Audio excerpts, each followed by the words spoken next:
Hello everyone, welcome to study IAS. और आज date है 14 दिसंबर 2022। आई होप कि आप सब बिल्कुल बढ़िया होंगे और अच्छे तरीके से अपनी पढ़ाई कर रहे होंगे। तो देखिए दोस्तों, आज का जो यहाँ का लेक्चर रहने वाला है जिसमें मैं आपके साथ डिस्कस करूँगा इंडियन एक्सप्रेस के एक्सप्लेन्ड सेक्शन में, उसमें दो बहुत इंपॉर्टेंट आर्टिकल हमें देखने को मिलते हैं। पहला है एनर्जी का जो ब्रेक थ्रू है उसके बारे में, और दूसरा आर्टिकल है दोस्तों कि जेएनके के अंदर यहाँ पे जो जेएनके की सरकार है वो चाहती है कि वो एक आप कह सकते हैं आइडेंटिटी कार्ड बनाए फॉर द फैमिली, मतलब कि एक फैमिली पे एक यहाँ पे आइडेंटिटी कार्ड रहेगा। इसके बारे में बात आती है। हम लोग देखने वाले हैं कि आखिर उसकी क्या प्रॉब्लम है, अपोजिशन कैसे इसके बारे में क्रिटिसाइज कर रहा है इसको, तो ये सब डिस्कस करेंगे।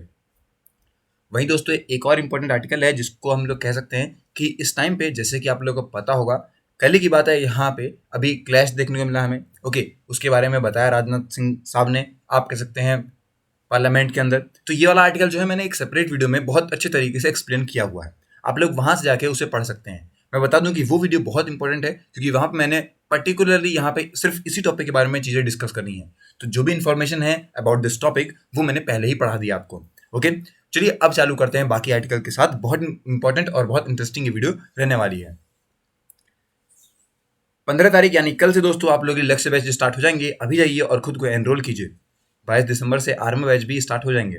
16 दिसंबर तक ऑफर अवेलेबल है। आप लोग हमारा कोड यूज करके जो कि है स्टडी आईएएस बेनिफिट ले सकते हैं। 0% की ईएमआई भी अवेलेबल है, इसका फायदा भी आप लोग उठाइए। टेस्ट सीरीज अवेलेबल है बहुत नॉमिनल चार्जेस में, इसका बेनिफिट आप जरूर लीजिएगा। आईआरएमएस की क्लासेस भी दोस्तों चालू हो जाएंगी। 18 दिसंबर से एनरोल कीजिए।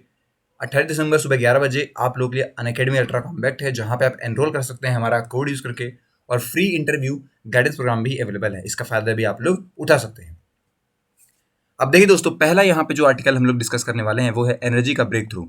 एनर्जी का ब्रेक थ्रू कैसे बात आ रही है मैं बताऊं आपको। जो यूनाइटेड स्टेट्स है, यूएस के यहाँ पे काफी सारे साइंटिस्ट हैं, वो सब साथ मिलकर आते हैं और सबके सब यहाँ पे क्या करते हैं कि मैं बता दूं कि अब तक पूरे दुनिया में सबसे जो बड़ी चीज मानी जाती है, जो मानी जाती है कि भाई अगर इसको हमने समझ लिया, अगर इस चीज को हमने जान लिया, तो हम लोग फ्यूचर में जो बिजली है, जो आप कह सकते हैं यहाँ पे एनर्जी का सोर्स है, ये हो सकता है। तो वो है आपका न्यूक्लियर फ्यूजन, और इसकी बात यहाँ पे इन्होंने करी है। पहली बार दोस्तों मैं बता दूं कि यूनाइटेड नेशंस के, आप यूनाइटेड स्टेट्स के जो साइंटिस्ट हैं, उन्होंने इस पे अचीवमेंट ले ली है अपनी। जो फ्यूजन है ये डिफरेंट होता है। ओके, एक और बात दोस्तों, ये पावरफुल भी ज्यादा होता है। ओके, इसके अंदर दोस्तों जो भी एनर्जी ट्रैप्ड है एक एटम के न्यूक्लियस के अंदर, ओके, एक एटम के न्यूक्लियस के अंदर, वहां से हम लोग एनर्जी लेते हैं। जो प्रोसेस है दोस्तों, जिस तरीके से सन या फिर और कोई भी स्टार है वो सब रेडिएट कर देते हैं अपनी एनर्जी को, वो आप कह सकते हैं एनर्जी किसकी वजह से होती है, वो होती है न्यूक्लियर फ्यूजन की वजह से। सन, आप लोग जानते हैं सन से बड़ी एनर्जी का स्रोत क्या हो सकता है, सोलर एनर्जी आप मान सकते हैं। इतनी दूर होकर भी वो यहाँ पे इलेक्ट्रिसिटी चला देता है, तो उसके पास कितनी स्ट्रांग एनर्जी है। वही सेम एनर्जी की बात यहाँ पे करी जा रही है। उतनी ही एनर्जी को यहाँ पे आप कह सकते हैं ट्रैप करने की कोशिश में है कि हम लोग उसे ट्रैप कर लें, हम उसे पकड़ लें। इससे क्या होगा कि हम लोग जब भी हमें जरूरत होगी हम लोग उसको यूज कर सकते हैं। इस बात को यहाँ बताया जा रहा है। न्यूक्लियर एनर्जी दोस्तों करंटली दुनिया भर में यूज हो रही है from the fission process. Fission से होती है, जो थोड़ा आप कह सकते हैं हैवी एलिमेंट के जो न्यूक्लियस हैं उनसे निकली हुई एनर्जी होती है। ओके, अब ये काफी कंट्रोल मैनर में होती है। हम लोग इस तक पहुंच चुके हैं, हमारे जो यहाँ पे आप कह सकते हैं टेक्नोलॉजी है, दुनिया की टेक्नोलॉजी इतनी पहुंच चुकी है कि उसने फ्यूजन से कैसे एनर्जी लेनी है ये सीख लिया है।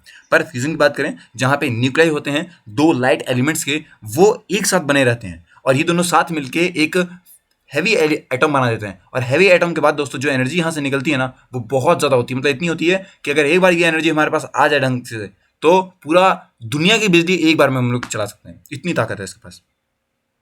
काफ़ी लार्ज अमाउंट की जो एनर्जी है दोस्तों, ये प्रोड्यूस होती है। आप कितना रिलीज की जाती है वो भी आप कह सकते हैं फ्यूजन में, फिजन कंपैरिजन में। तो फिजन तो हम लोग कर रहे हैं पर उसमें भी इतनी एनर्जी नहीं है। ओके, फ्यूजन अगर हम सीख जाते हैं दोस्तों, अगर वो वहाँ पे हम अचीवमेंट लेते हैं, सक्सेसफुली हो जाता है काम, तो बहुत बड़ी बात होगी हमारे लिए।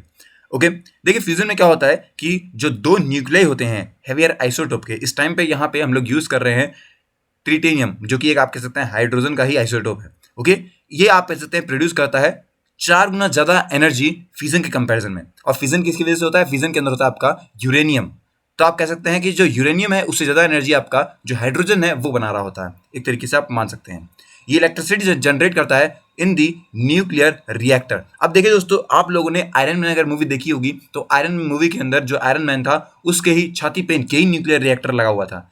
देखिए वहां तो बहुत छोटा सा लगा हुआ था, पर यहाँ पे अगर मैं बताऊं आपको तो इसके लिए ये इतना बड़ा है कि इसके अंदर पूरा फुटबॉल ग्राउंड आ सकता है, और ज्यादा बड़ा, शायद 3 या 4 गुना बड़े जो फुटबॉल ग्राउंड है, इतना बड़ा बड़ा एक यहाँ पे न्यूक्लियर रिएक्टर होता है जो आयरन मैन ने अपनी छाती पे लगा रखा था। अब आप देख सकते हैं कि इतनी बड़ी टेक्नोलॉजी वहां दिखा दी गई, लेकिन ये इतना आसान नहीं है। फ्यूजन को अगर हमें रिएक्शन को करवाना है तो हमें बहुत ज़्यादा हाई टेम्परेचर चाहिए होता है। कितना ही चाहिए होता है साहब? देखिए 10 गुना ज़्यादा है, जितना सन के कोर में प्रेजेंट है ना, उससे ज़्यादा टेम्परेचर हमें चाहिए होता है अगर हमें फ्यूजन एक लेबोरेटरी में बनाना है। और अगर हमें आप कह सकते हैं लेबोरेटरी के अंदर इतना टेम्परेचर डेवलप करना पड़ेगा तो हमें वहां पे भी बहुत हाई अमाउंट की हीट चाहिए होगी। ओके, अब आप देख लीजिए 10 गुना ज़्यादा हीट से इसका मतलब वहाँ जो भी चीज़ होगी भाई वो तो जल के राख ही हो जाएगी। तब भी आप कह सकते हैं वहाँ पे हमें कुछ ना कुछ करके डेवलप ही करनी पड़ेगी। ओके, देखिए आप कह सकते हैं कई सारे ऐसे रिएक्शंस होते हैं जो कि आप कह सकते हैं काम कर देते हैं नियर ब्रेक इवन तक, इतनी एनर्जीज ले आते हैं। लेकिन दोस्तों जो लेटेस्ट एक्सपेरिमेंट कंडक्ट किया गया था by the Lawrence Livermore national laboratory California के अंदर, उसे हम बहुत बड़ा मानेंगे क्योंकि उन्होंने इस हद तक पहुंच गए थे कि वो ब्रेक कर दें, इतना पहुंच चुके थे ये। लेकिन अब भी काफ़ी कुछ करना बाकी है। जो गोल है हमारा कि हमें उससे इलेक्ट्रिसिटी प्रोड्यूस करनी है फ्रॉम फ्यूजन रिएक्शन, ये अभी आप कह सकते हैं हमें क्लोजर जो है वो भी देखने को नहीं मिलता है, इतना मैं बता दूं आपको। ठीक है, एक और बात दोस्तों, यहाँ पे जो यूज है फ्यूजन प्रोसेस का वो मेनली होगा फॉर दी जनरेटिंग इलेक्ट्रिसिटी, वो भी कमर्शियल स्केल पे। अभी अगर हम ऐसा चाहते हैं तो हमें लगभग 2 से 3 डिकेड लग ही जाएंगे। ओके, अब देखिए दोस्तों जो टेक्नोलॉजी यूज कर रहा है यूएस एक्सपेरिमेंट करने के लिए, वो आप कह सकते हैं काफी बड़ी है। उसको डिप्लॉय करना भी आप कह सकते हैं खुद में ही बहुत बड़ी बात हमें देखने को मिलती है। ये सब आप कह सकते हैं मेनली डिफर करते हैं काफी सारे तरीकों से। जिस तरीके के आप इनपुट में एनर्जी दे रहे हैं वो कैसे आप कह सकते हैं क्रिएट करेगी एक एक्सट्रीम हीट, और जो हीट हमें मिलेगी फिर उससे कैसे फ्यूजन होने वाला है, ये सब कुछ इंटररिलेटेड है। ओके, और ये सब आप कह सकते हैं अलग अलग अगर डिफरेंसेस आते हैं डिजाइन कैपेबिलिटीज के अंदर तो अलग अलग यहाँ पे आप कह सकते हैं रिजल्ट हमें देखने को मिलते हैं। जो यूज है हाई एनर्जी लेजर बीम का, उसको यहाँ पे यूज किया गया था कि अचीव कर सके हम लोग इस हाई टेम्परेचर को, जिसको हम कहते हैं इनर्शियल फ्यूजन। तो इनर्शियल फ्यूजन के थ्रू हमने लेबोरेटरी के अंदर आप कह सकते हैं हाई टेम्परेचर को अचीव किया था। ओके, कहाँ पर होता है दोस्तों ये? तो मैं बता दूं कि ये एक इंटरनेशनल कोलैबोरेटिव प्रोजेक्ट है साउदर्न फ्रांस में, जिसे हम लोग ITER के नाम से जानते हैं, और इंडिया भी इसका पार्ट है। मैं बता दूं दोस्तों कि काफ़ी स्ट्रॉन्ग मैग्नेटिक फील्ड को यहाँ पे यूज़ किया जाता है फॉर द सेम पर्पस, अगर हमें इतनी हीट जो है वो प्रोड्यूस करनी होती है तब। काफ़ी सारे यहाँ पे चैलेंजेस आए हैं जिसको हमें ओवरकम करना पड़ेगा, पोटेंशियल अगर हमें चाहिए आप कह सकते हैं फ्यूजन का। साथ ही दोस्तों मैं बता दूं कि जो ITER है जो प्रोजेक्ट है, ये एक्सपेक्टेड है कि इसे हम लोग यहाँ पे डेमोन्स्ट्रेट करेंगे काफ़ी बड़े स्केल पे, कमर्शियल स्केल पे आप कह सकते हैं लगभग 2035 से 40 के अंदर, तो अभी काफ़ी टाइम है। जो एक्चुअल डिप्लॉयमेंट है दोस्तों फ्यूजन रिएक्टर की, वो जनरेट करेगी इलेक्ट्रिसिटी। ओके, और आप कह सकते हैं एक बार में अगर ये हो पाता है तो China, Japan, UK, south Korea, ये सब इस टेक्नोलॉजी पे काम कर रहे हैं क्योंकि सब चाहते हैं कि अगर एक बार ये एनर्जी जिसके पास आ जाएगी दोस्तों, वो अगली सुपर पावर बनती हुई दिखाई देगी हमें। यूनाइटेड स्टेट्स जो है दोस्तों, इसने भी आप कहते हैं ये भी पार्टनर है ITER का, और काफ़ी सारी और भी कंट्रीज हैं, चाइना वगैरह भी हैं जो कि ट्राई कर रही है लेजर बेस्ड इनर्शियल फ्यूजन को। ओके, ये इसलिए दोस्तों क्योंकि ऐसी जो टेक्नोलॉजी है ये यूज़ की जाती है डेवलप करने के लिए फ्यूजन बेस्ड न्यूक्लियर वेपन्स को। ओके, और ये काफ़ी पावरफुल भी रहती है। अब प्रोसेस कैसी है, क्या काम चल रहा है, प्रोग्रेस हमें कैसे देखने को मिलती है? लास्ट ईयर दिसंबर में दोस्तों UK बेस्ड जो जेट लेबोरेटरी है उसने यहाँ पे यूज़ किया था मतलब मैग्नेटिक फ्यूजन को, और उसने काफ़ी इंप्रूव वर्जन दिखाया था अपने प्रीवियस रिकॉर्ड से। तो हम कह सकते हैं कि ठीक ठीक चल रहा है अभी काम हमारा। जो फ्यूजन रिएक्शन है वो करंटली आप कह सकते हैं लैब्स वगैरह में चल रही है, और आप कह सकते हैं बहुत कम सेकंड के लिए, मतलब कि कुछ सेकंड में ही आप कह सकते हैं वो चीज़ें खत्म हो जा रही हैं। हम लोग सिर्फ कुछ सेकंड तक ही उतनी हाई टेम्परेचर को प्रोड्यूस कर पाते हैं, लेकिन अगर हमें इलेक्ट्रिसिटी जनरेट करनी है तो वो टेम्परेचर हमें कॉन्टिन्यूसली मेंटेन भी करना पड़ेगा।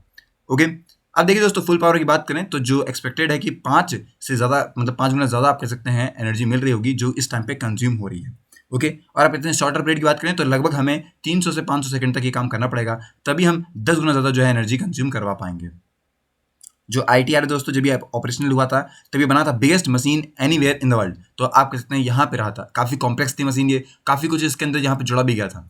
जो ITER रिएक्टर दोस्तों ये एक ऐसी मशीन असेंबली फेज है जिसके अंदर 10 मिलियन से ज़्यादा पार्ट लगे हुए हैं। इसे मैन्युफैक्चर और टेस्ट किया गया है 7 मेंबर कंट्रीज के साथ, ट्रांसपोर्ट, असेंबल और इंटीग्रेट किया गया है 7 देशों के साथ। आप कह सकते हैं बहुत बड़ा प्रोजेक्ट है ये। जो इंडिया, इसने भी यहाँ पे ITER प्रोजेक्ट को ज्वाइन किया था 2005 के अंदर, और हमारी तरफ से भारत की तरफ से इंस्टीट्यूट ऑफ प्लाज्मा रिसर्च इन इलाहाबाद जो कि एक लेबोरेटरी है under the department of atomic energy, और इसने यहाँ पे लीड किया था इस पूरे को आप कह सकते हैं प्रोजेक्ट को इंडिया की तरफ से। तो इस तरीके से हमें जो है ये पूरा प्रोजेक्ट है ITER वाला भी देखने को मिलता है जो कि इसी पे काम करता है कि कैसे हम लोग फ्यूजन से इलेक्ट्रिसिटी बना सकते हैं। अगला दोस्तों हमारा आर्टिकल आता है जेएनके के फैमिली आईडी को लेके, कैसे काम करने वाला है और कैसे इसका क्रिटिसिज्म हो रहा है। देखिए, जो जम्मू एंड कश्मीर के लेफ्टिनेंट गवर्नर हैं मनोज सिंह, उन साहब ने यहाँ पे अनाउंस किया कि गवर्नमेंट यहाँ चाहती है कि वो इंट्रोड्यूस करे फैमिली पहचान पत्र को, आइडेंटिटी कार्ड को, उन लोगों के लिए जो कि यहाँ पे रेसिडेंट हैं यूनियन टेरिटरी के। लेकिन इसको यहाँ पे कई बार क्रिटिसाइज भी किया जा रहा है, बोला जा रहा है कि ये आप कह सकते हैं कहीं ना कहीं लोगों को सर्विलेंस कर रहा होगा, लोगों पर निगरानी रख रहा होगा, इस तरह की बातें यहाँ बताई गई हैं। आप प्रपोज क्या किया गया ये बता दूं मैं पहले आपको। तो ये दोस्तों एक आइडेंटिटी कार्ड रहने वाला है, इसके अंदर यूनिक 8 डिजिट का अल्फा न्यूमेरिक नंबर रहेगा और हर एक जो ये नंबर है ये दिया जाएगा हर एक फैमिली को। उसके जो मेंबर रहेगा, फैमिली का जो हेड मेंबर रहेगा, उसके नाम पे ये इशू रहने वाला है। इसके अंदर सब कुछ रहेगा, फैमिली में कितने मेंबर हैं उनकी डिटेल, नाम, एज, क्वालिफिकेशन, एम्प्लॉयमेंट स्टेटस, ये सब कुछ उसमें रहेगा। जैसे कि आप लोगों को देखने को मिलता है आधार कार्ड में भी ना, वैसा ही कुछ यहाँ रहेगा, लेकिन यहाँ एडवांस चीज़ें भी लिखी होंगी और इसको हम लोग आधार कार्ड से भी लिंक कर रहे होंगे। ये दोस्तों एक सिंगल आइडेंटिफायर रहेगा हर एक फैमिली के लिए, इंडिविजुअल के लिए जो कि यूटी में, यूनियन टेरिटरी में रह रहा है। और यहाँ पे आप कह सकते हैं बहुत फायदा मिलने वाला है, क्योंकि अगर गवर्नमेंट को कोई भी यहाँ पे स्कीम, वेलफेयर स्कीम लेके आनी पड़ेगी तो वो तुरंत यहाँ पे एलिजिबिलिटी चेक कर लेगी और सबको सब कुछ पता चल जाएगा। साथ ही दोस्तों वो लोग को अगर पैसे भी अकाउंट में ट्रांसफर करने होंगे तो वो भी आप कह सकते हैं इसी के थ्रू कर सकते हैं। पर्पस क्या है, क्यों किया गया ऐसा? तो देखिए, गवर्नमेंट के ऑफिशियल्स के हिसाब से प्राइमरी ऑब्जेक्टिव जो है वो ये है कि कैसे हम लोग ऑथेंटिक, वेरीफाइड और रिलायबल डेटाबेस बना सकते हैं फैमिलीज का जो कि JNK में रह रही हैं, जिससे कि हम लोग आप इतने ट्रांसपेरेंट और स्पीडी चीज़ों को आप कह सकते हैं कर सकते हैं अपने जो वेलफेयर स्कीम है उनके लिए। जो डेटाबेस है दोस्तों ये कहीं ना कहीं यहाँ पे मदद करेगा कि आइडेंटिफाई कर सकें हम लोग, जो लोग यहाँ पे आप कह सकते हैं डुप्लीकेट राशन कार्ड बना रहे हैं या फिर आप कह सकते हैं कहीं ना कहीं गवर्नमेंट को धोखा दे रहे हैं, उनको ये लोग कम कर सकते हैं। और गवर्नमेंट यहाँ पे आइडेंटिफाई भी कर पाएगी कि आखिर एक फैमिली के अंदर कितने एजुकेटेड यूथ हैं बिना जॉब के, तो उनके लिए एम्प्लॉयमेंट वाली बात भी यहाँ पे करी गई है।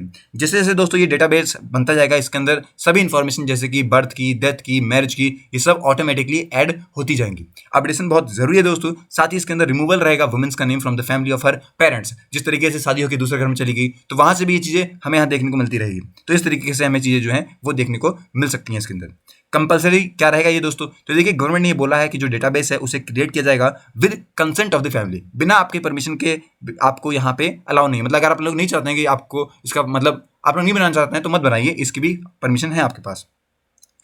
यहाँ पे फैमिली यहाँ पे जो कंसेंट नहीं देगी आप कितने कार्ड का, वो कहीं ना कहीं कुछ डिफिकल्टीज फेस कर सकती है, जैसे कि कहीं ना कहीं राशन लेने में हो गया, कुछ यहाँ पे डिस्ट्रीब्यूशन होता है उसका हो गया, कहीं ना कहीं आप कह सकते हैं कोई मेडिकल ट्रीटमेंट हो रहा है फ्री में, कोई आप कह सकते हैं पेंशन वाली बात होगी, विक्टिम्स हो गए दोस्तों, ओके, आप कह सकते हैं वहाँ के, फिर फैमिली पेंशन वाली बात होगी, किसी की डेथ हो जाती है तो इन समय दिक्कत आएगी, ओके, और स्कॉलरशिप वगैरह होगी, इन समय दिक्कत आ सकती है आपको अगर आप नहीं बनवाते हैं तो। बनवाना नहीं बनवाना आपकी मर्जी है, आप चाहें तो बनवा लीजिए, लेकिन अगर आप बनवा लेंगे तो आपको बहुत सारा फायदा भी मिल रहा होगा।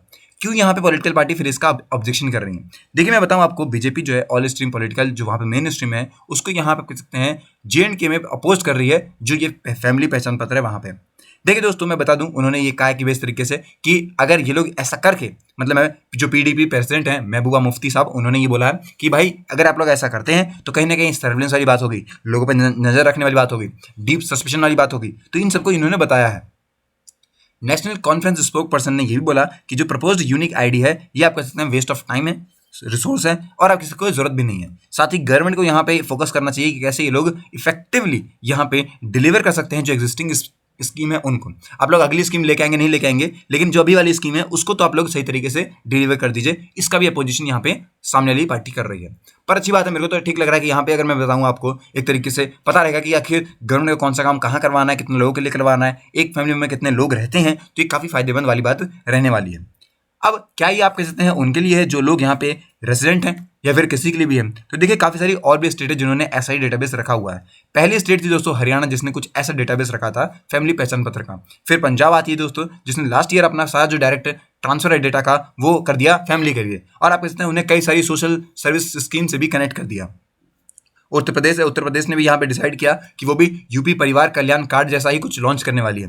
राजस्थान जो कांग्रेस गवर्नमेंट है उसने भी यहाँ पे इंट्रोड्यूस किया है कुछ ऐसा ही जन आधार करके, जिसका यही एम है कि कैसे सिंगल आइडेंटिफायर बना सकते हैं फैमिली के लिए और इंडिविजुअल के लिए भी। ओके, तो इस तरह की बात यहाँ पे बताई गई है उन्होंने। आप कह सकते हैं यहाँ पे चीज़ें जो चलती जा रही हैं। अब मैं बताऊँ आपको, यहाँ पे जो राजस्थान जन आधार अथॉरिटी है उनके हिसाब से 1.94 जो फैमिलीज हैं करोड़ फैमिलीज के लिए रखा गया है, और 7.55 करोड़ जो इंडिविजुअल हैं उनके लिए यहाँ पे इसके अंदर नाम रखा गया है। अंडर जन आधार योजना ये लोग आते हैं और इनके लिए यहाँ पे काम भी कर रहे हैं। सरकार अपनी स्कीम्स लेके आती है, अपने लिए नई नई चीज़ें लेके आती है और उसके हिसाब से यहाँ पे काम भी होता हुआ हमें दिखाई देता है। ओके, तो ये थी दोस्तों पूरी आज की वीडियो। आई होप कि आपको मजा आया होगा, आपको सीखने को जरूर कुछ ना कुछ मिला होगा। आज की वीडियो को इतना ही, मिलते हैं नेक्स्ट वीडियो में, तब तक के लिए have a nice day and take care.